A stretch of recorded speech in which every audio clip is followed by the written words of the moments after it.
అందరికీ నమస్కారం. బార్డర్ 2 నేను ఎన్సీసీలో ఉన్నప్పుడు ఈ బార్డర్ సినిమా చూపించేవాళ్ళు. ఏ క్యారెక్టర్‌ని బార్డర్ సినిమా వేసేవాళ్ళు. అందులో సందేశే ఆతే హై అంటూ ఆ సాంగ్ ఉండేది కదా! భలే ఉండేది. మన హిందీ అంతగా రాదు, అందుకే ప్రదర్శన చేయట్లేదు.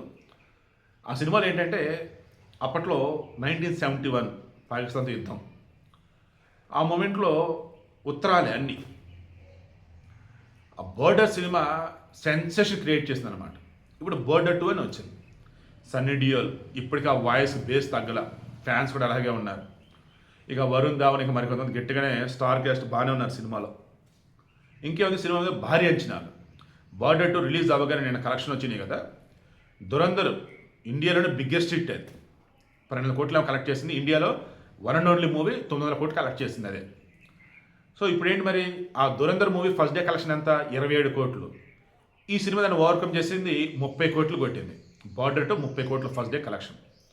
తర్వాత వరల్డ్ వైడ్ అన్నప్పుడు దురంధర్ మూవీ 41 కోట్ల 50 లక్షలు ఉంటే బార్డర్ 2 41 కోట్లు ఉంది. సో ఇప్పుడు విషయం ఏంటి మరి, కలెక్షన్ ఏమిటన్నా లేకపోతే రివ్యూనా? అది కూడా చెప్తా సింపుల్గా.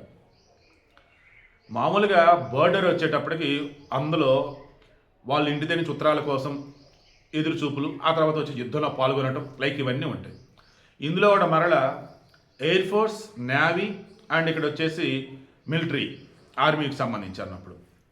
సో ఈ మూడింటికి సంబంధించేసి కోఆర్డినేట్ చేసుకోవటం, నైట్ కొంతమంది యుద్ధం చేయకూడదు, డే టైమే ఉంటుంది. ఇలా ఆ సినిమాలో అసలు ప్రతి ఫ్రేమ్ కూడా ఒక అద్భుతంగా ఉంటాయి. ఇక్కడ వచ్చేటప్పటికి మొత్తం నెట్ ఉంది కదా అవైలబిలిటీ ఇప్పుడు వచ్చేసి. సో దాంతో వీడియో కాల్స్ అన్నట్టు చూపించాం. అప్పట్లో ఉత్తరాల కోసం, ఇప్పుడు వీడియో కాల్స్ కోసం అన్నట్టు. ఇక రిమైనింగ్ అన్నప్పుడు దేశభక్తితో సినిమా తీస్తే సూపర్ డబుల్ హిట్. ఇప్పుడు అలా ఇందులో కూడా చాలా అంశాలు ఉంటాయి. ఇక పాకిస్తాన్ని ఓ రేంజ్లో ఉంటాయి డైలాగులు పాకిస్తాన్ మీద. ఓవరాల్గా అన్నప్పుడు బోర్డర్ సినిమా చూసినటువంటి వాళ్ళకి బోర్డర్ 2లో ఎక్కడో ఏదో మిస్ అవుతున్న ఫీలింగ్ ఉండొచ్చు.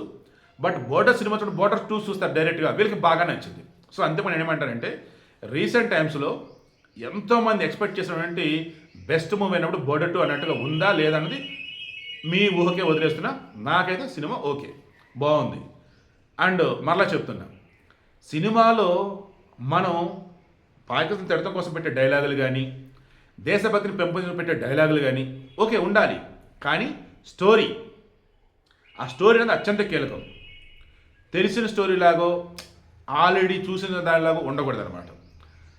మనం తెలుగు వాళ్ళల్లో కూడా ఎస్పెషల్ నిర్మాతలు, డైరెక్టర్లు ఏం చేస్తున్నారంటే భారీ డబ్బులు ఇచ్చి ఎక్కువ రెమ్యునరేషన్ ఎవరెవరైనా పెడుతున్నారు. అలా బాలీవుడ్ సినిమాల్లో ఉండకూడదు. బట్ ఈ సినిమాలు చూస్తే కొంత అనిపించింది, కానీ ఓవరాల్గా అన్నప్పుడు సినిమా బాగుంది. అందుకే ఈ రకం కలెక్షన్స్ వస్తూ ఉన్నాయి. మేబీ దురంధర్ సినిమా అంత కలెక్షన్స్ రాకపోవచ్చు, కానీ రీసెంట్ టైమ్స్లో అన్నప్పుడు ఖచ్చితంగా బోర్డర్ 2 కూడా మంచి కలెక్షన్స్ సాధించిన సినిమాలు అయితే ఉంటుంది. సన్నీ డియోల్ ఇప్పటికీ తాను రేంజ్ అన్నట్టు ప్రూవ్ చేశాడు. మొన్న మధ్య మన దగ్గర ఒక సినిమా వచ్చింది, గోపిచంద్ మణినేనిది అనుకుంటా. ఆ సినిమా పేరు హిందీ సినిమా, బట్ మొత్తం మన తెలుగు ప్రాంతంలో తీస్తారు అది. అందులో కూడా సన్నీ డియోల్ అనిపించాడు అనమాట. దాని కూడా సీక్వెల్ అది ఉందన్నారు. Sequel next. బట్ ఏజ్ పెరిగినా కానీ కొంతమంది ఉంటారండి, ఆల్వేస్ ద బెస్ట్ అనిపిస్తుంటారు. చిరంజీవి, బాలకృష్ణ, వెంకటేష్, అలా ఇప్పుడు సన్నీ డియోల్, అమితాబ్ బచ్చన్, లైక్ ఇలా.